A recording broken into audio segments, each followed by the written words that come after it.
Olá a todo mundo que está assistindo a gente. Meu nome é Juan, eu sou do Centro Acadêmico da Engenharia de Produção da Unesp de Itapeva e hoje a gente vai começar o terceiro dia do nosso evento do Encontro pela Diversidade. O nosso tema de hoje são imigrantes no mercado de trabalho no Brasil. Então, primeiramente, eu gostaria de pedir para que eles se apresentem em ordem alfabética. Então, por favor, Aldo, pode falar um pouco sobre você? Boa tarde. Primeiro, quero agradecer o convite. Estou muito feliz de participar. E eu sou Aldo Villarroel, sou chileno, moro no Brasil há 36 anos já. Sou professor de espanhol na cidade de Jundiaí. Além de professor de espanhol, sou vocalista de uma banda de salsa. E temos uma produção de empanadas também, já vou fazer a propaganda. Professor Carlos, se puder falar um pouco sobre você? Bueno, pessoal, muito boa tarde para vocês. Eu sou Carlos, eu sou peruano. Eu nasci numa cidade muito próximo da capital, Lima, Peru. Eu estou aqui no Brasil já faz 14 anos. Atualmente sou professor do curso de Engenharia de Produção do campus de Itapeva da Unesp. Perfeito. Agora, Juan, meu xará. Boa tarde, boa noite, bom dia. Bom, eu sou uruguaio, estou no Brasil tem 22 anos. Atualmente eu moro em Viçosa, em Minas Gerais. Já morei muitos anos em Belo Horizonte, na capital, mas sou professor da Universidade Federal de Viçosa, de literatura hispano-americana, e por isso que eu moro aqui. Já tem 11 anos que eu moro aqui. Então, estamos aqui para conversar sobre esse interessante assunto. Eu até agradeço, né, pelo interesse em se debruçar sobre essa questão dos novos imigrantes, digamos assim, né, dos que somos nós. Que o Brasil é um país de imigração, né, mas nós somos os protagonistas do momento no que se refere à imigração, digamos assim. É isso aí, gente. Perfeito. Mié? Olá, todas, todos e todas. Boa noite, boa tarde. Meu nome é Mie Yokomizo. Sou japonesa. Eu moro aqui no Brasil mais ou menos aproximadamente 15 anos. E eu sou professora de língua japonesa, Universidade de Cruzeiro do Sul, e educação à distância, e uma escola comunitária de Mariporã. E eu sou tocador de tambor, taiko. Mas agora acabei de pandemia, estou parando, mas quero voltar para tocar. Então, muito prazer e agradeço muito por esse convite, estou muito feliz aqui. Obrigada. Beleza. Eu que agradeço a presença de todos vocês. Então, vocês falaram um pouco sobre da onde vocês são, né, e tal, o que vocês fazem hoje em dia, mas vocês podem falar um pouco sobre por que vocês vieram ao Brasil, o que motivou vocês a virem para o Brasil, por que vocês tiveram sair do país natal de vocês e tudo mais? Vamos pela ordem alfabética sempre? Pode ser, pode ser. Bom, eu cheguei no Brasil no ano 86. O Chile passava por uma ditadura militar, e criou sérios problemas econômicos no Chile. Então, na época, meu pai era mecânico de manutenção de uma empresa, uma multinacional, e ficou sem emprego. O Chile é um país pequeno, o polo empresarial naquela época era muito menor, aí ele não conseguia emprego com 45 anos, talvez era considerado velho para o mercado de trabalho, e tinha 2 filhos, um de 16, eu, e meu irmão de 19, e tínhamos que continuar sobrevivendo, né? E ali nós decidimos vir embora para o Brasil, e esse foi o motivo que nos trouxe até aqui. De início, a ideia era ficar uns 5 anos morando aqui até o Chile melhorar, mas aí nós viemos muito jovens, acabei conhecendo a minha esposa, me apaixonei e fiquei por aqui, né?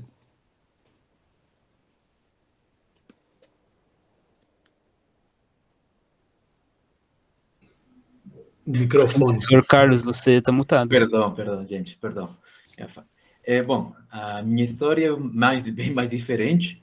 Eu vim aqui ao Brasil mais por uma questão de crescimento profissional, mas eu não cheguei aqui, tipo, diretamente, né? Tudo começou com a minha esposa. Minha esposa foi a primeira que veio aqui, e eu vim também depois, né? Eu acho que foi uma mistura, né, de amor e crescimento profissional, e a gente começou a desenvolver-se academicamente aqui.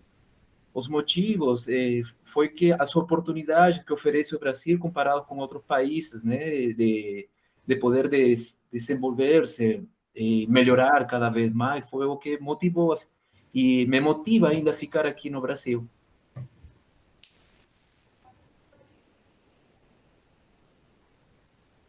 Então, bom, eu, como uruguaio, tenho que dizer que no final dos anos 80 e no começo dos anos 90, era bem comum na época os jovens, eu era bem jovem naquela época, passarem férias no Brasil. Era relativamente fácil e barato ainda. Não era nem a época do real. Então, estava muito legal, assim, a moeda era muito favorável para os uruguaios. Era mais interessante você viajar com um grupo de amigos para Florianópolis, que era o grande destino da época, né? Do que ficar no Uruguai passando férias. Eram viagens de jovens, então, que iam para, né, um pouco de iniciação, né, da vida até. Bom, aí eu gostei muito, né, do ambiente no Brasil e, enfim, depois, por outros motivos, eu fui morar na França, na verdade, no início dos anos 90 eu fui morar na França, fui lá, morei 5 anos na França e formei em Paris, mas na verdade eu não estava muito à vontade na França e meu sonho era realmente morar no Brasil. Então eu voltar para o Uruguai era um pouco inviável. O Uruguai é um país muito pequeno, com um mercado de trabalho bem pequeno, né? A tendência, o Uruguai já tem uma tradição de emigração, né? De sair do país. Se acelera no Uruguai e sai do país, porque o país é pequeno, né? Então, e o Brasil é essa potência aí colada, né? Historicamente também nós temos muitas relações com o Brasil, então eu já vim da França direto para Minas Gerais. Aqui eu fiz mestrado, doutorado, trabalhei muitos anos numa universidade privada em BH e depois eu fiz um concurso público aqui em Viçosa, onde eu moro, e estou trabalhando aqui há 11 anos, como eu falei agora há pouco. Então é isso. Meu caso, no Japão, é que desde pequeno eu queria morar em um lugar longe do Japão. Eu estava procurando, e eu cheguei aqui no Brasil como voluntária da JICA, uma entidade governamental, Japan International Corporation Academy, veio como professora de japonês, porque aqui no Brasil tem comunidade japonesa tão forte, que aproximadamente 470 associações japonesas aqui no Brasil, e veio para Botucatu. E, nossa, aqui eu me apaixonei pelo povo brasileiro. Carinhoso, gentil e divertido, e sempre ultrapassa a minha imaginação. Aconteceu alguma coisa tão legal. E eu queria morar aqui, voltei para o Japão e depois testei para fazer faculdade, para tirar visto estudante. Então, depois eu me casei, que é meu destino aqui. Então, por isso estou aqui no Brasil. Muito legal ouvir a história de vocês, de como foi esse processo. Mas assim, eu imagino que, né, vocês falaram, né, que a maioria de vocês veio para cá e, assim, sem família e tal, né, e vocês têm uma família estabilizada aqui, então imagino que vocês passaram por diversas dificuldades, né, quando vocês chegaram e tal. Quais foram as maiores dificuldades que vocês encontraram assim que vocês chegaram aqui? Bom, a minha relação com o Brasil vem desde criança, muito criança.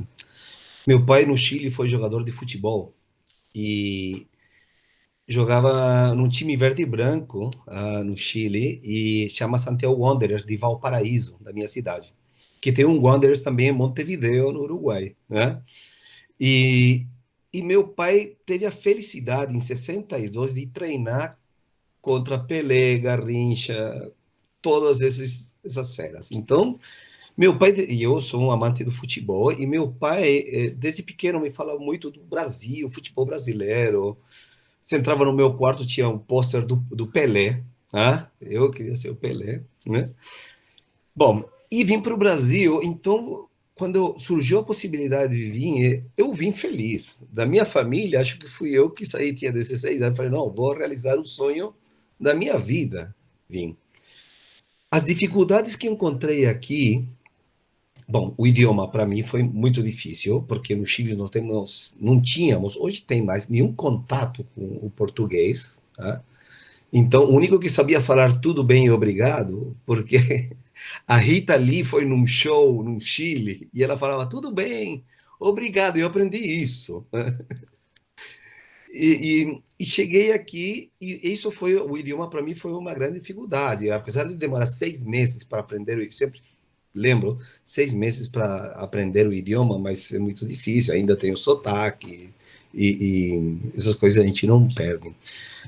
E então essa aí e outra coisa que foi muito complicado foi depois de ter uma casa no Chile estabelecida, meu pai, uma casa com 3 quartos, meu pai pagava colégio particular para nós, né? É, tínhamos um carro, tínhamos uma estabilidade, hein? E chegamos a morar no centro de São Paulo, em Perdizes, numa pensão, né?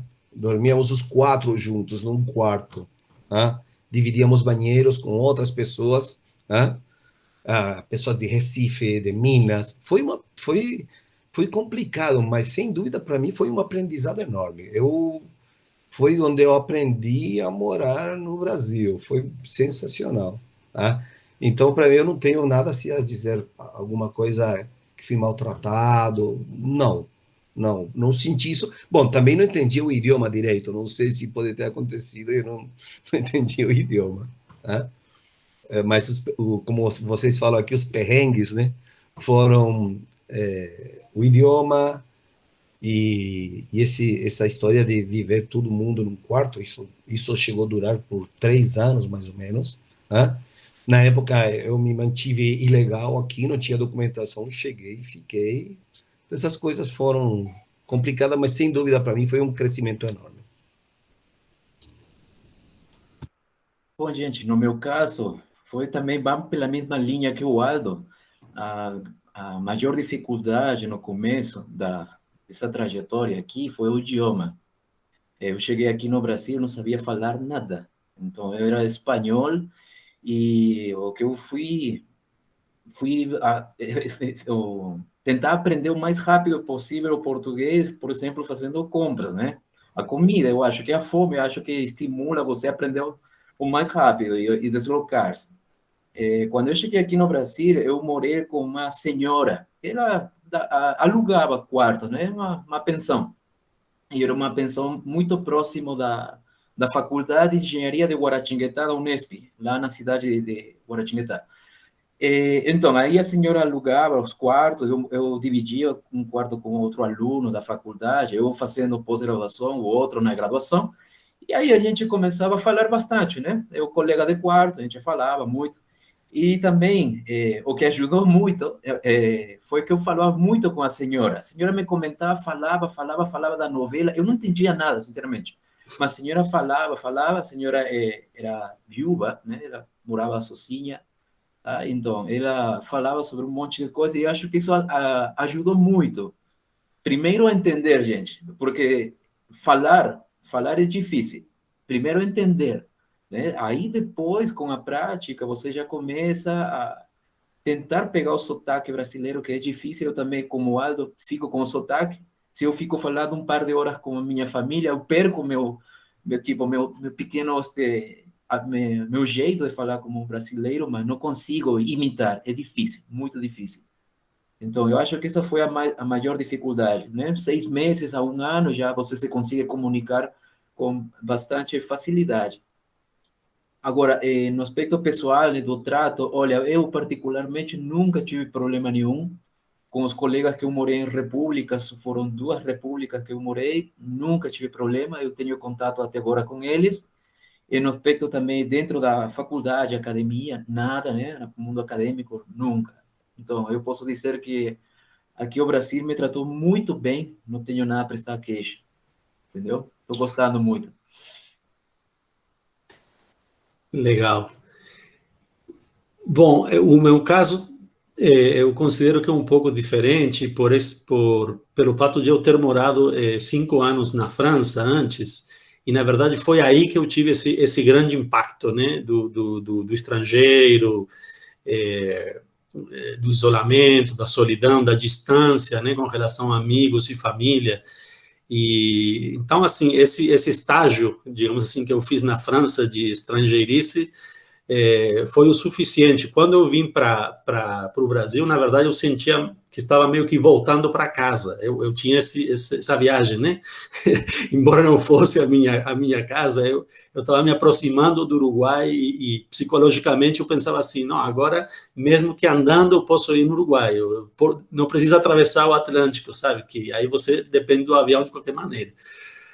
Eu já tinha estudado português no Uruguai, eu conhecia o Brasil porque eu vinha de férias, eu ouvia música brasileira demais, aprendi muito português com música MPB na época, né, que se escutava muita MPB naquela época, hoje em dia, né, está em decadência, MPB, que eu falo do Caetano, do Gil, do Chico, enfim, esse pessoal.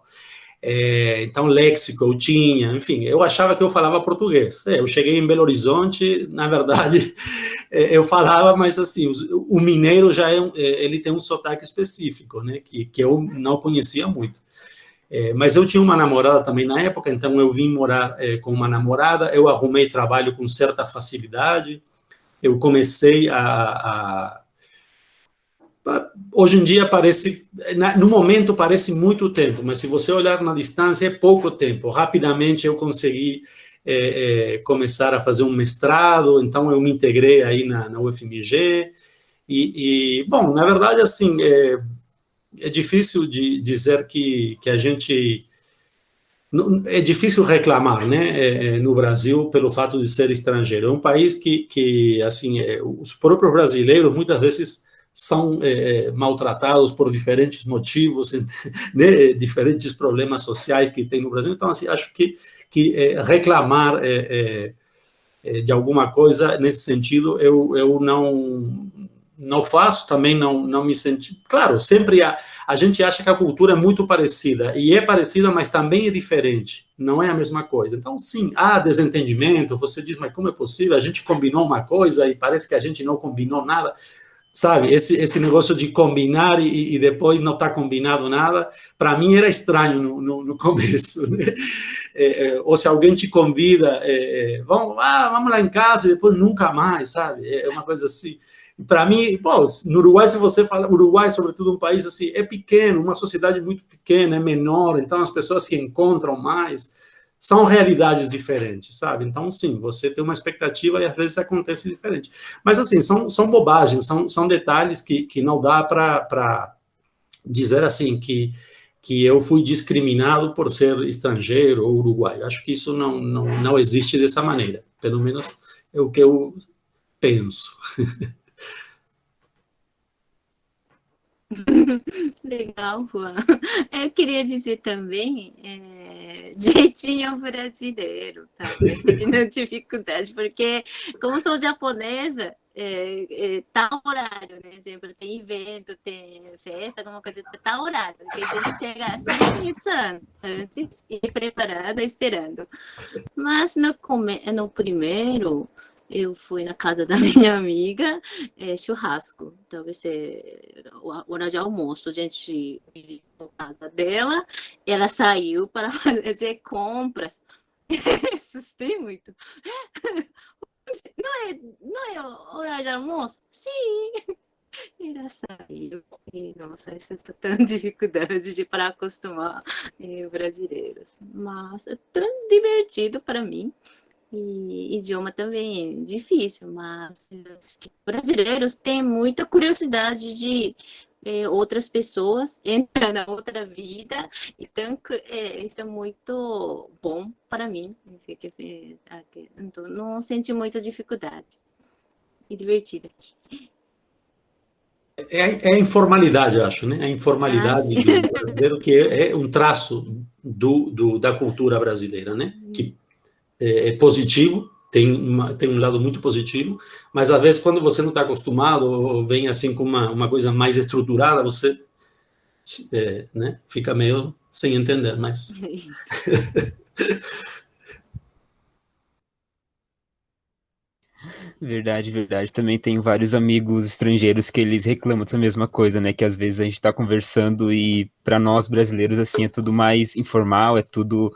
Quando a gente faz algum acordo, não é tão certo assim quanto normalmente outras culturas, né, tem isso. Não fala muito não, né? E se tá falando uma coisa, se fala sim, vai acontecer. Mas se ninguém fala sim, né, e também não, talvez não vai acontecer. Exatamente, é bem complicado isso mesmo do brasileiro. Mas eu fico muito feliz de saber que vocês não tiveram, assim, grandes dificuldades em questão de sofrer com algum tipo de preconceito ou nada do gênero. Eu realmente fico muito feliz com isso, como brasileiro. Enfim, vocês falaram alguns filmes que vocês passaram lá no começo. Como que vocês superaram isso, né? Vocês falaram um pouco de como você aprende português e tal, mas como que vocês enfrentaram essas barreiras, digamos, culturais e tal, que vocês tiveram essa dificuldade e tudo mais? E hoje em dia, quais são as maiores dificuldades que vocês ainda têm no Brasil? Bom, eu tive a sorte, né, de vir com meus pais, né? Eu tinha 16 anos na época. Então, por exemplo, a alimentação. Na época, me surpreendeu que o brasileiro comia arroz e feijão todo dia, né? Isso, por exemplo, no Chile, minha mãe era todo dia um prato diferente de comida, né? E isso não quer dizer status social, não, não, não, é o normal do Chile, todo dia um prato diferente. E quando chegamos aqui, era todo dia arroz e feijão. Mas como minha mãe estava com a gente, então ela cozinhava do jeito chileno, as comidas chilenas, e até sempre, né? Um, então, é difícil falar dessas dificuldades. O idioma, eu tinha muita vergonha no começo de falar errado, certo? Mas eu falava assim, meu, eu não sou daqui, eu vou ter que aprender o idioma. Vou me lançar com tudo para começar a falar português. Vou ter que falando errado, vou aprendendo, né? E na época, eu com 16 anos comecei a trabalhar numa fábrica de alianças de ouro e de prata em São Paulo. Morava aí na Pompeia. E o rapaz que contratou a gente foi uma pessoa espetacular, porque nós não tínhamos documentação, mas mesmo não tendo documentação, ele respeitou todos os nossos direitos e nos ensinou muito. Imagina, eu tinha 16 anos, nos ensinou muito como viver no Brasil, né? Como as pessoas se comportam no Brasil, né? Então, eu sou muito grato. Lamentavelmente, perdi o contato, não sei se ele está vivo, ou não lembro do sobrenome dele, para procurá-lo nas redes sociais. E é isso. Então, nós conseguimos passar por isso. A dificuldade também foi viver todo mundo num quarto só por 2 ou 3 anos, né? Meus pais, jovens, com 45 anos, nós adolescentes, adultos, é uma situação bem, bem complicada, né? Até chegar em Jundiaí, conseguir melhores oportunidades, né? E, e foi assim que aconteceu e fomos superando. Hoje não vejo eu não sofro discriminação, nada. Meus amigos são uns brincalhões aqui, a gente vive tirando sarro um do outro na base da brincadeira. E quando eu falo errado aí, que eles tiram sarro mais ainda, né? Meus colegas professores, etc., a família, até meus filhos, né? Pai, você falou errado, né? Eles falam. Pai, você pronunciou errado isso aqui, eles me imitam. Então, sinceramente, eu não me vejo como com dificuldade, não vejo uma discriminação, tá, para comigo. Bom, gente, falando sobre a dificuldade, bom, destacando igual da mesma forma que Aldo, é o idioma, né? No meu caso, consegui superar bastante com essa moça que eu morei numa pensão. E sobre a questão de discriminação, eu acho que eu não tive tanto problema, porque, para não tive problema, porque eu me vinculei. Eu acho que isso ajuda bastante, né? Se você é muito fechado no seu aspecto cultural, sendo estrangeiro, né, do jeito que foi criado, né, e você é muito rígido, eu acho que o choque vai ser muito grande. E esse choque, essa barreira, né, você vai se isolar. E uma coisa que eu aprendi olhando outros peruanos que também viram, se você se isola no começo, você vai ficar sempre isolado. E para volver a se insertar, gente, é muito difícil, entendeu? Uma característica do brasileiro é muito espontâneo, muito aberto, é muito sincero. Então, e você tem que ser assim, né? Saber retribuir. É lógico que vai acontecer alguns problemas, mal entendidos, mas eu acho que conversando você chega num acordo, entendeu? Ah, bom, eu acho que essa foi a minha estratégia, né? Tipo, me misturar, tornar-me um peruano meio brasileiro, né? Para mais ou menos se me enturmar. Todo mundo que olha para mim já sabe, né? Ah, você não é brasileiro. É só falar, já sabe que não, você não é brasileiro. Eu até agora tenho problemas, por exemplo, na parte de fala, com a diferença entre o V de vaca, né, de vaca, e B de, por exemplo, de burro. E meu orientador do doutorado sempre ele me tirava sarro, né? Aí fala vaca, eu falo vaca.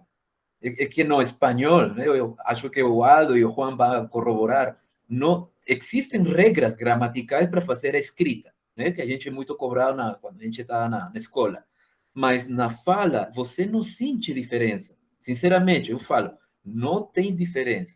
Tá? No espanhol peruano, que tipo sotaque meio neutro, né, você não repara nada disso. Entendeu? Mas, bom, eu não vou ficar frustrado porque eu não consigo pronunciar a V. E a V, né? Então, eu sigo para frente, né? Uma coisa que eu aprendi aqui no Brasil, vou lá para frente, a vida que sigue. E eu consigo, assim, superar isso. Então, eu aprendi muito de vários amigos brasileiros, colegas da pós-graduação, que agora também são professores, a gente ainda troca piada pelo WhatsApp, né, que está de moda aqui, e a gente mantém contato. Pô, é isso no meu caso.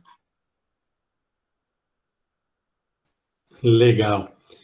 De fato, a língua espanhola não tem dois fonemas, né? Não tem o B e o V, né? Então a gente não diferencia. Os chilenos pronunciam o V, né? Só que eles não têm muita consciência disso, na verdade. Não chega a ser um fonema. Enfim, eu acho que eu vou abordar a questão de um outro ponto de vista, que é o seguinte: talvez, bom, os problemas que a gente tem, o que eu tenho no Brasil, são os mesmos que têm os brasileiros hoje em dia, que não são poucos. Mas talvez não seja o lugar de tratar destes assuntos hoje aqui nesse encontro. Mas há um problema interessante, talvez, para mencionar, que não sei se aqui os colegas vão concordar, é que conforme o tempo vai passando, na verdade, claro, a gente não é brasileiro, não vai ser, por mais adaptado que a gente né, esteja, só que a gente, pouco a pouco, vai deixando de ser o que a gente era também. Ou seja, você vai se distanciando do Uruguai, do Chile, do Peru, imagino, pelo menos eu. Então, quando você volta para o Uruguai, você já é outro e também sente diferenças em relação àquilo que você, a princípio, não deveria sentir diferenças. E isso te faz sofrer um pouco, porque os outros já não te reconhecem tal como você era, são coisas sutis. Já me aconteceu no Uruguai, né, de me perguntarem de onde eu era, entende?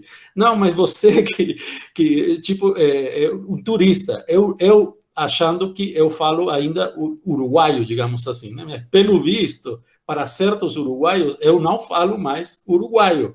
Eu já misturo, enfim, não sei. É uma coisa difícil de avaliar até pela gente. Então, isso também com o tempo você vai superando. No início, um pouco mais doloroso, né? Porque isso com relação a amigos, família, o país, você vai se distanciando e por vezes você não é nem daqui nem de lá, né? Tinha uma música famosa, não tinha Aldo. Não sou de aqui, nem sou de Ni soy allá. de allá, no tengo hogar ni Isso, porvenir. isso acontece. Mas assim, a gente vai também fazendo de conta que está tudo bem, e está tudo bem na prática, né? Agora, discriminação, eu digo assim, ou problemas, eu creio que eu pelo menos não me sinto no direito nem de falar, porque nós estamos todos no mesmo barco, em relação aos problemas que são muitos enfim. Mas especificamente por ser estrangeiro, também acho que não tem maiores problemas, né? Eu tive a sorte, então, imagina, de fazer um concurso público. Não é qualquer concurso público que um estrangeiro tem direito a fazer, mas numa universidade federal, os estrangeiros têm direito a fazer o concurso. Então, isso é uma coisa muito interessante. Eu sou servidor público brasileiro sem ser brasileiro. Você entende? É uma coisa muito interessante do país que tem que ser reconhecida como né, e agradecido, né, porque eu me sinto integrado, trabalho e participo como outro brasileiro aí no meu trabalho, né? Legal, Juan. Eu quero falar. Primeiro, sou japonesa, então aqui no Brasil tem uma comunidade tão forte, comunidade japonesa. Então, sempre protegido, talvez minhas amigas, quando eu falo português e japonês, que muita gente entende japonês, então isso é muita sorte para mim. E eu, para superar nessas dificuldades, talvez sou muito otimista e não é perfeccionista. E dia a dia acontece alguma coisa mal e ruim. E eu sempre vejo coisa boa, mas focar para coisa boa. E então, que diminuindo maldade, alguma coisa errado. E talvez isso ajuda também. E eu sempre estava no início, eu estava decidindo um dia uma coisa só. Se eu já conseguir fazer alguma coisa, como pagar a conta do banco, já hoje está suficiente, tudo bem, para mim é perfeito. Não cobra tanta coisa, porque aqui é outro país. Então, daí estava dando, como o Carlos falou, então tempo passa, está esperando, agora não há nada de dificuldade. Acho que é isso. Posso fazer um comentário a respeito do que falou Carlos? Né? Primeiro, isso é bem interessante o que ele falou, disso de estar aberto a outra cultura. Né? Então, minha mãe, minha velha, é muito sábia, ela fala, em espanhol, al país que fueres, haz lo que vieres. Tá? Então, ao país que você for, que você se comporte como eles. Não precisa ser em tudo, mas pelo menos se integrar na cultura deles. O que eu falei antes do arroz e feijão, nós comemos em casa aqui, minha esposa é brasileira, mas não comemos todo dia arroz e feijão. Mas para mim o arroz e feijão é um prato diferente, eu como uma vez por mês. E eu gosto. Né?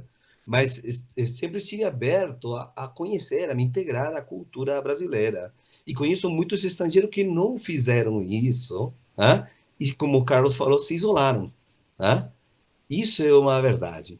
E outro gancho que queria comentar, o que o Juan falou, é a respeito disso, que eu já faz 36 anos que estou fora do meu país. Quando chego no Chile, a turma acha que eu falo estranho, eu falo diferente. E, afinal de contas, somos cidadãos do mundo, né? hoje estamos aqui, amanhã não sabemos, né?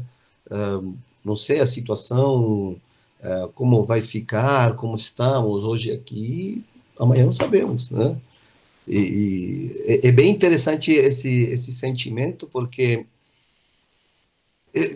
eu sou super chileno, eu vou trabalhar camiseta do Chile, eu ando sempre com camiseta, ando de bicicleta, minhas roupas são todas do Chile e tal, né? Mas tenho um enorme respeito pelo Brasil, então eu sempre faço a comparação que o Chile é a minha mãe e o Brasil é a minha esposa, então são dois amores diferentes, né? Que são amores, mas são diferentes, apenas isso. Que bom, fico muito feliz mais uma vez de saber que vocês não passaram por discriminações e tudo mais aqui no Brasil por serem estrangeiros.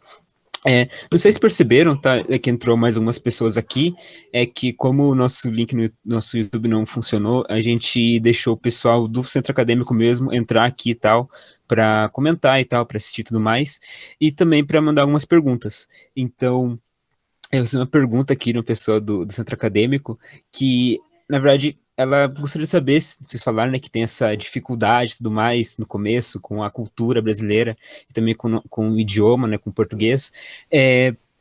Vocês têm alguma, como posso dizer, alguma história, alguma coisa que aconteceu que vocês acham que seja legal compartilhar sobre essa dificuldade, algo pontual que vocês queiram falar, que vocês acharam engraçado, ou que vocês acham que é legal, importante compartilhar? Eu tenho vários falsos cognatos, várias situações complicadíssimas. Tá? Acho que todo mundo tem.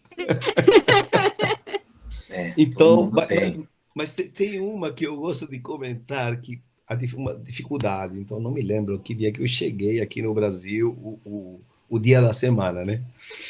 E, bom, aí, bom, em espanhol, os dias da semana, lunes, martes, miércoles, jueves, viernes. Em italiano são muito semelhantes, em francês também. E no Brasil, segunda-feira. Eu passei uns 15 dias da minha vida no Brasil procurando a primeira-feira. Porque se tinha segunda, como tem a segunda e não tem a primeira? Hã? Então, isso para mim era foi muito diferente, né? E foram outras coisas também, os falsos cognatos que aconteceram ali, muito legais, né? Bom, nessa linha também, Aldo, eu posso citar algumas palavras que vocês vão a saber. Por exemplo, quando eu cheguei aqui, para você falar um intervalo de tempo em espanhol é rato. Tá? Então, aí você fala, né? Que não falava direito, em lugar de falar um momento, né? Eu falei um rato. Aí a moça olhava assim, né? O pessoal que eu estava falando olhava para baixo. Onde que tá? Entendeu? E associava com o bichinho, né? Com o roedor. Outra coisa também é barata. Essa palavra também no comecinho foi muito engraçada. Barata, que é um inseto. Mas em espanhol significa algo tipo de baixo custo, né? Barato, barato. Então, é esse tipo de palavras que tem um significado totalmente diferente. E em uma situação particular foi quando eu estava, por exemplo, quando você faz doutorado, você tem que fazer estágio docência. E nessa época, né, dar aula lá na faculdade de Guaratinguetá era meio tenso, porque eu peguei uma turma que era turma noturno. Então, a turma noturna, engenharia mecânica, são alunos que trabalham. Então, aí já meu orientador me explicou como que era o lance, né, das aulas. E o problema é que as aulas lá são como auditório, gente. Ou seja, não é uma aula tipo normal, né, uma sala de aula. Ela é como um auditório e as turmas são de 50 para cima. Aí, quando eu comecei a dar aula, aconteceu o seguinte, eu estava assim, comecei a falar português, né? Aí todo mundo te olhando, começa aquela sensação de nervos, e aí, no momento, gente, eu não reparei, eu já estava falando em espanhol, e todo mundo me olhando assim, com essa cara assim de dúvida, de não entender nada, e tipo, aí um aluno, professor, a gente não está conseguindo entender. Eu falei, por quê? O senhor está falando em espanhol, entendeu? Pelos meus nervos, eu não tinha reparado nada disso, né? Foi, acho que situação meio constrangedora, mas foi engraçada também, né? E isso aí, tipo, me ajuda a segurar também, às vezes, os nervos quando estou falando. E é uma característica minha, né? Fico nervoso, já começo a soltar espanhol aí. Começo a soltar.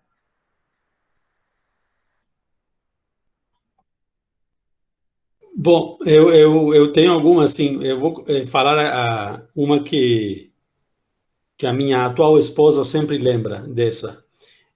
Porque eu contei para ela, ou eu não me lembro se eu. Não, eu devo ter contado para ela, porque isso deve ter acontecido antes de eu conhecer. Mas um dia eu estava com vontade de comer salame. Eu não sei se a gente vai se entender, tá? Mas salame, para mim, para um uruguaio, é um salaminho, porém grande, tá? Grande. Esse é o salame. Então, fui na padaria em BH e pedi 100 gramas de salame. Uma coisa que fazia muito tempo que eu não comia. Tinha pouco tempo do Brasil e não comia. Aí a moça tira da geladeira mortadela. E eu vejo que ela tira mortadela. Falei, peraí, eu quero salame. Pois é, aqui está, me falou. Não, isso não é salame, isso é mortadela. Eu não sei, falou. Para mim isso aqui é salame, falou. Então guarda esse salame, eu vou embora, não quero nada. E fui muito bravo embora. O que eu demorei para descobrir? Em Belo Horizonte, e não sei se é todo Minas Gerais, para eles é indiferente a palavra mortadela e salame. Eu acho que em São Paulo já não acontece isso. Em BH, mortadela e salame, para a maioria das pessoas, são sinônimos. E salame não existe como no Uruguai. No Uruguai você vai numa padaria e você pede salame. Aqui não tem para você fatiar salame, que nem presunto e salame. Não tem isso. Você pode comer. Hoje em dia tem até mais variedade, mas na época não tinha. E grande assim não tem. Só tem no pequeno, né? Aquele salaminho sadio. Então eu fiquei com muita raiva e eu demorei um bom tempo para descobrir que salame e mortadela eram a mesma coisa. E eu fiquei muito chateado, porque eu achava que a moça estava até rindo da minha cara, porque eu falava muito mal português na época, né? Eu falei, mas não posso ter falado tão errado que ela não entendeu que eu queria salame e não era mortadela. Então eu fiquei chateado esse dia. Esse dia eu fiquei muito chateado.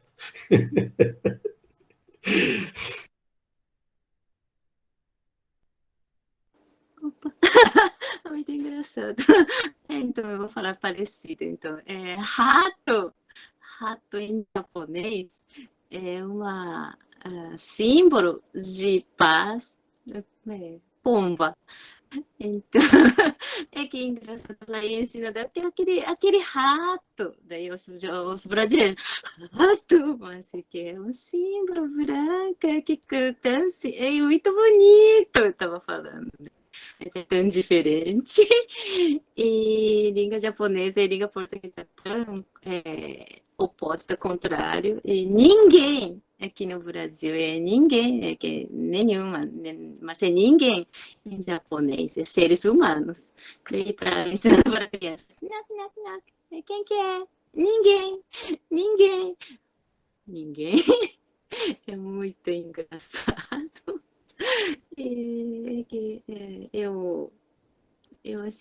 Eu tava que sempre raiva e raio, aí, confuso. Daí, quando tá grande raio, tava na casa da amiga, eu gritei, nossa, que raiva! Agora que todo mundo aqui, todo mundo, não, nossa, minha, o que aconteceu? Nossa, olha, que raiva!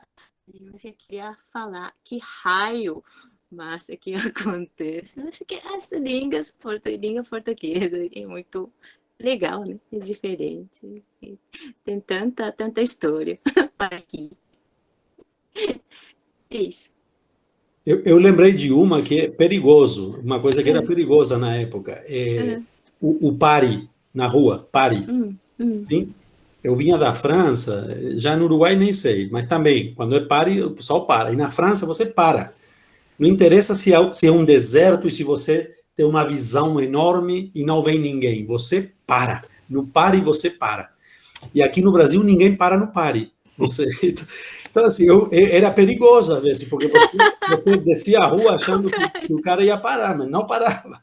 Então, a prioridade sempre do carro. Essa que é a regra que conta no Brasil. Né? A prioridade sempre é do carro, nunca do pedestre. Tome cuidado. Cuidado. Eu lembrei uma e faz parte agora do meu trabalho, né? Passar o alfabeto para os alunos de sexta série e explicar que a letra Q em espanhol se diz Q. Ah, o nome da letra Q é Q. Imagina isso numa sexta série. Ah, acabou a aula, acaba a aula. Acaba. Ah. A hora que eu falo, vem, repete comigo, vou falando, tal. Aí a hora que chega essa letra, aí acabou a aula. Podem fechar, porque eles não param de rir, aí eu o dia inteiro falando disso. 9h30 em japonês também, tal coisa. Daí não vou falar porque é que melhor eu sou elegante, não falo. Mas quem pesquisa, por favor, 9h30 em japonês 9h30 também. em japonês. É sensação. Ok, ok.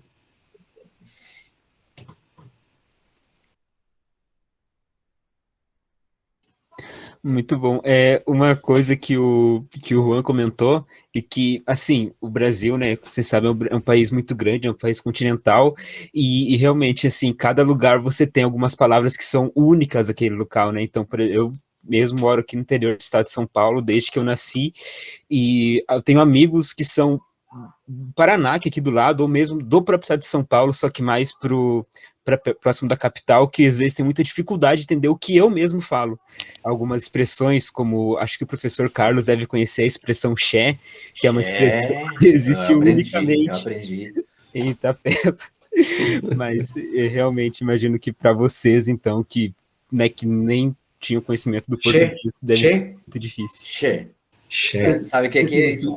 Posso explicar isso, Juan? Sim. Posso explicar como que eu entendo? Olha, é o seguinte, a palavra che, Juan e Aldo, você vai entender, é como um complemento a uma fala. Tipo, você pode falar uma coisa e para dar aquela gravidade, né, o assombro, você pode falar che.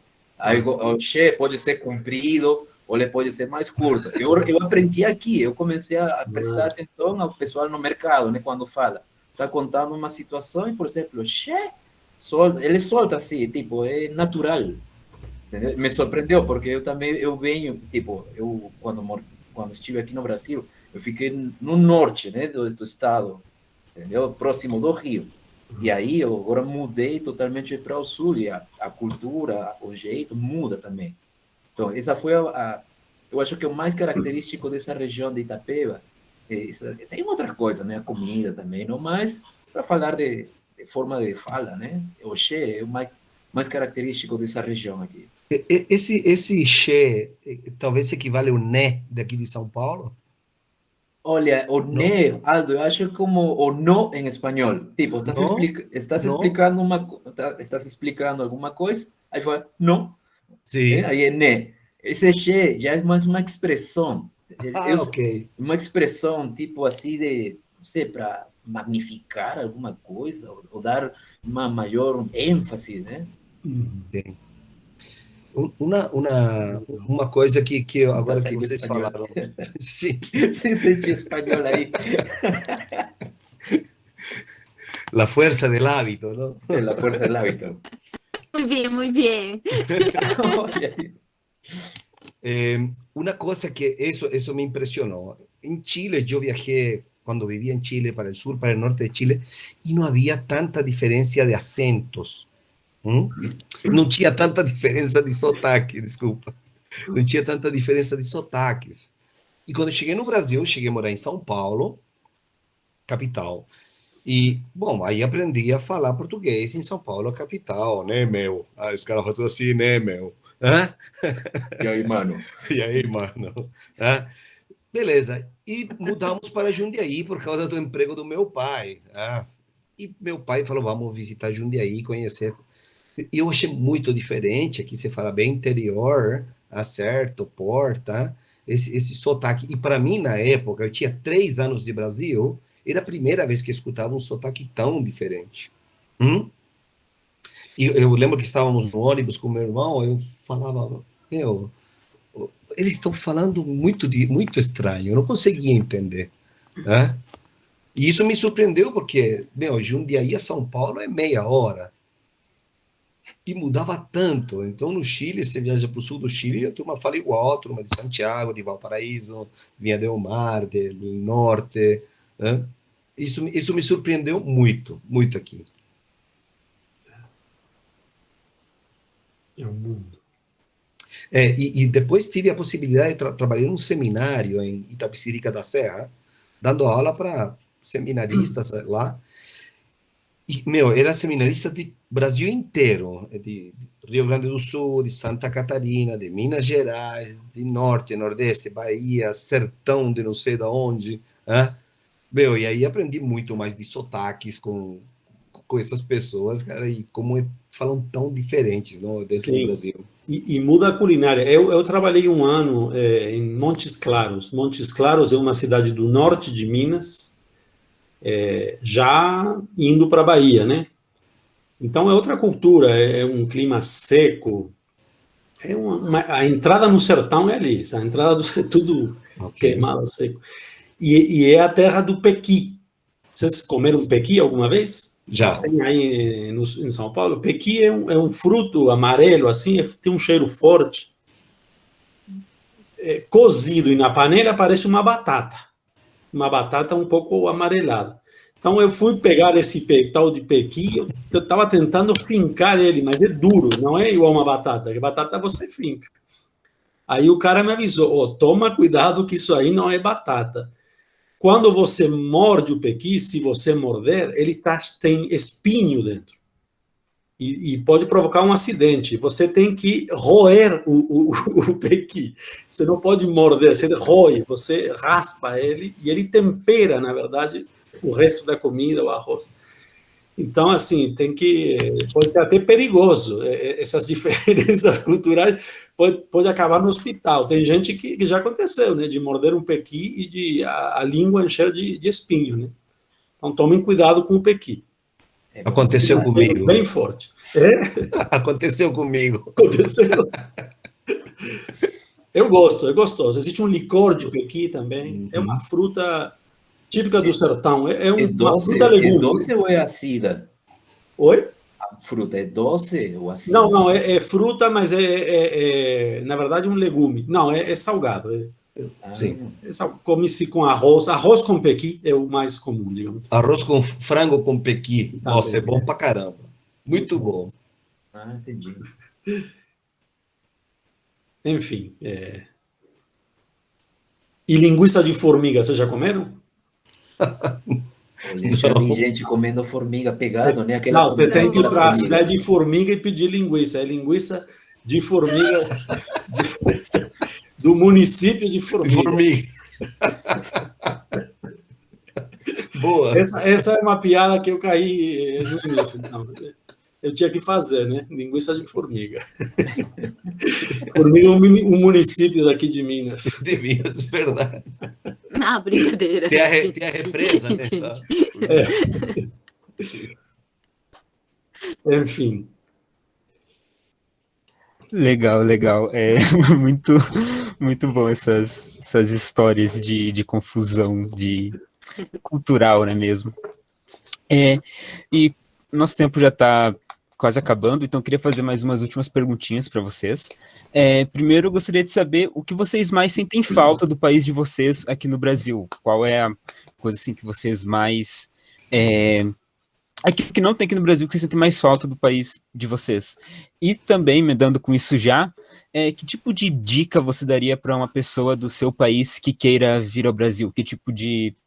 fora para não comer pequi? Que tipo de coisa você acha que seria importante ela conhecer sobre o Brasil? Boa. Desculpa, como foi a primeira pergunta? Eu me perdi. Né? Que tipo de coisa você sente mais falta do seu país? Bom, apesar de 36 anos de Brasil, sinto muita falta da minha família, né? Tenho primos e irmãos lá, né? Que esses 36 anos não nos distanciaram em nada, ou seja, praticamente nos aproximamos agora com a ajuda do WhatsApp, converso todo dia, hoje mesmo já mandei mensagem para o meu primo e irmão, né? Tem uma família sensacional lá, que quando a gente vai, meus filhos nasceram aqui, mas eles se sentem muito próximos da minha família lá no Chile, né? Acho que eles se sentem mais próximos da minha família do Chile do que da família da minha esposa aqui no Brasil, se identificaram muito, então sentimos muita falta disso, dessa forma, das piadas, disso. Da gastronomia, eu sinto falta, mas eu cozinho, faço alguns pratos chilenos, fazemos empanadas, é, não sinto tanto porque temos isso aqui. O Carlos não vai concordar comigo, mas sinto falta do pisco chileno. Aí uma briga que temos, Chile e Peru. O pisco é peruano, o pisco é chileno. E el ceviche.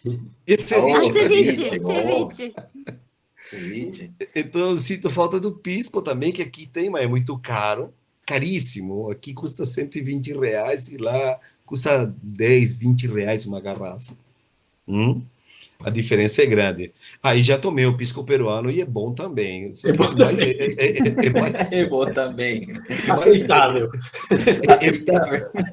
Não, é muito bom, só que é muito perigoso porque é muito forte, cara. O do Peru é mais forte.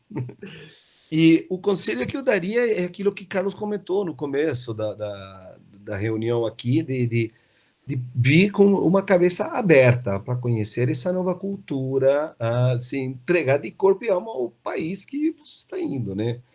De conhecer. E, como a dona Marta diz, a minha mãe, ao país que fueres, haz lo que vieres. Então, tratar de se comportar como as pessoas se comportam aqui. Aham. Bom, aí eu também vou, de alguma forma parecida ao que o Aldo acabou de falar, porque eu sinto bastante saudade, né, ou falta da família, né, meu pai, minha mãe, meu irmão, praticamente todo mundo está lá, né, no Peru, né, e isso eu acho que é natural para todo estrangeiro. Ninguém vai falar, não, eu estou de boa aqui, não. A gente sempre vai sentir saudade disso. Diferença é uma diferença que também é outra coisa que chama muito, tipo, que eu comecei a sentir aqui, que lá na cidade que eu moro no Peru, as praias estão a 15 minutos a pé, tá? Tipo, se você quer ir na praia, eu moro no litoral, gente, e eu vou falar, lá são 15 minutos ou 20 minutos em carro, você pode ir a qualquer lugar, praia aí, entendeu? Então, aqui não, né? Aqui o pessoal que mora em Itapeva está longe, né, de qualquer praia. E é um pouco difícil, mas para mim, eu que estava acostumado aí frequentemente, era muito fácil. Isso aí mudou radicalmente, né? Outra coisa que sinto falta é no aspecto de comida. Como o Aldo falou, tipo, o peruano, o chileno tem muitos hábitos, a cultura tem muitas coisas em comum. Meu pai, por exemplo, ele não gosta de comer todos os dias a mesma coisa. Eu, particularmente, já acostumei, entendeu? Tipo, arroz e feijão, estou acostumado. Mas eu tento variar um pouco, né? Tipo, as refeições. E referente à comida, a comida peruana utiliza muitos temperos, tá? Muita pimenta, entendeu? E as comidas são bem elaboradas, então demora e os pratos são muito gostosos. E você não consegue todos os ingredientes aqui, então você tenta fazer um jeito, né? Adaptar a comida para mais ou menos degustar, né? Lembrar um pouco de sabor. Mas a gente se acostuma à comida brasileira, que também é muito boa. Não vou discutir isso, né? Mas, bom, para fechar essa parte, a recomendação, a dica, né? O conselho que eu posso dizer se você está saindo do seu país, você sai por seus motivos, né? E acredito que sempre é para crescer. Então, se você está entrando aqui no Brasil, você tem que se comportar como um brasileiro, aprender sua cultura, entendeu? Para cada pessoa tem um jeito diferente, uma foi ser mais fácil, um pouquinho mais difícil, mas você tem que se comportar como um brasileiro, dar tudo o melhor do que você tem, tá? E deixar claro, tipo, eu sou estrangeiro, eu sou aqui estrangeiro, mas eu quero que ser tratado como um brasileiro, tá? Com os mesmos direitos. E eu vou fazer o mesmo que tem que fazer um brasileiro. É isso, gente. Não tem essa frase do Bruce Lee, né? Adapte-se como água num copo, né? Não conhecia. Bruce Lee? Isso, Bruce Lee tem uma frase, assim, tem uma fala legal, cara. Legal. Like a water, né? Be like a water. Oh, bacana. Bom, não, tirando a família e os amigos, né, que a gente ainda mantém alguns, já há muito tempo, alguns vão se perdendo no caminho, por falta de contato, na verdade, né, mas talvez a comida é o que a gente mais lembra, né, das coisas que a gente sente saudade. O Uruguai tem uma pizza que é diferente. Não é que a pizza daqui não seja muito boa, mas a que se faz no Uruguai, só se faz no Uruguai, eu acho. Então, dessa pizza eu tenho saudade, porque você precisa ir para o Uruguai para comer essa pizza. Algumas partes do churrasco que aqui não tem, né? O intestino do boi, nós comemos e é muito bom, né? Os dois intestinos, sei lá, as amígdalas, são coisas gostosas que a gente come, o chouriço que tem aqui em Minas, pelo menos, não é igual ao do Uruguai. Eu sinto um pouco de saudade do Uruguai também, eu gosto muito, ele é menos seco, né? Existem diferentes tipos de chouriço, enfim, comidas, massas, né? Por causa da tradição italiana, tem muita massa caseira, muita massa artesanal, é fácil de comprar isso. E uma coisa, bom, agora tem de tudo, na verdade, aqui cada vez mais, né? Mas o sorvete agora melhorou bem aqui no Brasil, o sorvete, né? Assim, não o que bom, não é nem por falar mal da marca, mas que bom não é sorvete, é que ruim. Comparado com o verdadeiro sorvete, estamos falando daqueles sorvetes que realmente custam caros e que no Brasil tem, né? Mas lá no Uruguai qualquer sorvete é muito bom. Então é diferente isso aí, entendeu? As confeitarias também que tem no Uruguai são diferentes, as padarias são diferentes, aqui são muito boas, mas são bem diferentes. Imagino que uma padaria peruana, tenho curiosidade japonesa, deve ser muito diferente. As padarias devem ser, no Chile, as coisas que mais mudam de país para país, né?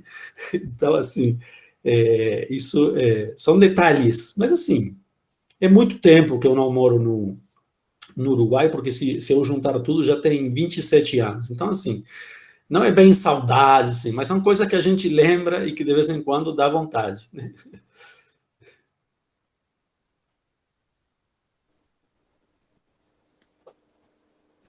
E a dica, Juan? A Dica dica para... é seja você mesmo, mas não seja sempre o mesmo. Essa é do Pensador, não é do Bruce Lee, mas é do Gabriel o Pensador. Seja você mesmo, mas não seja sempre o mesmo. Então, acho que é isso. Você não pode continuar sendo o mesmo que você era no seu país se você está disposto a ir para outro país, né? Você tem que estar disposto a mudar, né? E a se adaptar e a se integrar, tentando ser receptivo. Se você ficar, mas no Uruguai isso é assim, aqui é diferente, mas isso aqui, mas por quê? Isso sempre tem. No início é uma reação normal. Você fica dizendo, mas por que é assim? Se do jeito que eu sempre fiz é muito melhor, né? Isso é a reação que todos nós temos no início, né? Mas assim, seja você mesmo, mas não seja sempre o mesmo. Legal. Concordo. E no meu caso, claro que é família, né? Porque a minha família, a minha mãe, igual, parece comigo, então ela ainda tá alegre, muita saudade, mas fora disso, eu acho que natureza do Japão, porque lá é ilha pequena, mas que inverno é tão frio, verão é tão quente. E Sakura, pessoalmente, 2 ou 3 dias ou uma semana e tantas cerejeiras e floresceram e aquele Petra também tão bonita, aquele é saudade. Mas eu acho que aqui tem muita coisa aqui no Brasil. Eu tenho muita sorte, eu casei com família descendente japonês, fabrica doce de feijão. Então, eu consigo comer. É muito bom, comida. é muito É bom. muito Então, eu consigo comer coisa do Japão, todo dia aqui. A minha sogra também fazia comida É gostosa. muito bom. Então, eu tenho, não há muita saudade, mas natureza e a família. E a dica para japoneses talvez natural para vocês, não é natural aqui, como senso comum, não é comum. Então, todo mundo, todas as pessoas têm cultura diferente, algo, pensamento diferente. Então, para essa base é que todos diferentes, respeitar para o outro e aproveitar essa vida e olhar sempre focar em alguma coisa boa, positiva e acrescenta, aumenta mais a sua felicidade, eu acho. Isso. Muito bom. Muito legal, gente. Então, as nossas perguntas ficaram por aqui. Agora, eu queria pedir para vocês se despedirem e tal, falarem alguma coisa que queiram falar no final, e aí a gente já encerra esse evento. Bom, voltar a agradecer essa oportunidade de estar aqui e compartilhar com gente tão bacana aí do mundo, né? É sempre um prazer. Sou um apaixonado pela América do Sul. Eu sou um cara que eu gosto muito, e de tudo. Então, estamos falando não tive a oportunidade de ir ao Peru ainda, mas pretendo ir, está nas minhas próximas viagens, porque a gastronomia peruana chegou a um ponto como foi a mexicana, um tempo que cresceu no mundo inteiro. O pessoal tá tudo... No Chile tem muito restaurante peruano, aqui em São Paulo também tem muitos, e é um lugar que eu quero conhecer. O Japão já fica um pouco longe para mim, mas um dia ainda eu pretendo ir. Mas é muito legal essa troca de informações que a gente tem com pessoas de diferentes culturas, diferentes países. Temos muitas coisas em comum com o Peru, não é? E foi super bacana. Queria apenas agradecer a todos, agradecer pelo convite. Meu filho está assistindo aí, meu filho é da Unesp de Rio Claro, faz geografia, né? E um abraço a todos. E se querem nos seguir, temos a nossa banda de salsa, que chama Banda Montuno, que está no Instagram, né? Podem nos seguir, tem vídeos, tem no Facebook, tem no YouTube. ¿Salsa en portugués o en español? A banda? Não, é em espanhol, é salsa. No, todo puede ser que en portugués. Podem nos seguir, Banda Montuno. Um beijo a todos, muito obrigado. Bom, gente, eu queria agradecer primeiramente pelo convite do CAEP, tá? Fiquei surpreso pelo convite, eu não pude, não consegui dizer não, tá bom? Fiquei muito honrado por essa consideração. Foi muito bacana conhecer outras pessoas de outros países. Eu já tenho muito contato com outros estrangeiros, com argentino, cubano, já alemão, pelo contato da pós-graduação. Agora conheço um uruguaio, chileno, japonesa, entendeu? Tipo, já aumenta meu número de contatos aí, entendeu? É isso aí, gente. Muito obrigado pelo convite e estamos aí, estamos juntos. Da mesma maneira, né, quero agradecer o convite. Me pareceu muito interessante a iniciativa, né, ver que vocês, estudantes, estão querendo conhecer um pouco sobre essa realidade, né. Eu acho que o Brasil está bem encaminhado. Não sei, eu vivo numa realidade de universidade, mas aqui na universidade que eu trabalho, os estrangeiros são bem recebidos também. Existem cursos de português para estrangeiros específicos, inclusive no meu departamento, e há toda uma recepção e uma receptividade, e aí são pessoas que vêm do mundo todo, né? Então, há uma política, o Brasil está desenvolvendo essa política hoje em dia, sempre teve, né, uma receptividade, mas há uma política, inclusive, existe esse exame CELP-BRAS, né, não sei se alguém fez, eu fiz há um tempo atrás, CELP-BRAS. CELP-BRAS, lembro, sim. A prova é... Difícil. É difícil, né? Tem uns gêneros específicos. Eu não me dei muito bem também na época. Mas, enfim, são iniciativas interessantes e agradeço pela oportunidade de contar, da gente narrar algumas experiências. Foi um prazer conhecer todos vocês. E estou aí à disposição. É muito legal, então eu também quero agradecer muito essa oportunidade para conversar com pessoas maravilhosas. Eu ri muito, e mesmo que a primeira vez eu encontro online, nunca imaginei como fazer amizade fácil e se diverte tanto. Esse talvez característica do Brasil, porque se acontece no Japão, talvez fica muito difícil para, mesmo que a mesma pessoa, talvez não dá para criar o mesmo ambiente. Acho que isso é muito bom no Brasil. E Chile, Peru, Uruguai. Então, vamos viajar para o Japão um dia. Sim. Eu sou professor de japonês, então tenho disponibilidade, que Cruzeiro do Sul tem curso o Brasil inteiro até o Japão. E então é isso. Então vamos se diverte mais se tá aqui no Brasil. É mais divertido. Bom, então é isso. Queria agradecer a todos os nossos convidados e a nossa convidada que toparam participar do nosso encontro. E também agradecer a todas e todos que estão nos assistindo. E a gente se vê nos próximos eventos. E é isso.